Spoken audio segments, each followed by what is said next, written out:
বিশ্ব শান্তির রক্ষা কবচ খোদ জাতিসংঘই অচল হওয়ার পথে। তাসের ঘরের মতো ভেঙে পড়ছে বিশ্বের সবচেয়ে ক্ষমতাধর এই সংস্থা।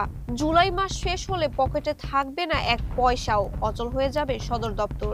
এমনটাই সতর্কবার্তা দিয়েছেন জাতিসংঘ মহাসচিব অ্যান্তোনিও গুতেরেস। তার মতে সংস্থাটি এখন চূড়ান্ত ধসের মুখোমুখি। সদস্য রাষ্ট্রগুলোর কাছে রেকর্ড $1.57 বিলিয়ন বকেয়া জমে থাকায় আর্থিক সংকটে পড়েছে জাতিসংঘ। মহাসচিব সতর্ক করেছেন, আমূল সংস্কার ও বকেয়া পরিশোধ না করলে পঙ্গু হয়ে পড়বে বিশ্ব সংস্থাটির সকল কার্যক্রম। মহাসচিবের মুখপাত্র ফারহান হক জানিয়েছেন, আগের বছরগুলোর মতো কাজ চালানোর মতো তারল্য এখন আর তাদের হাতে নেই।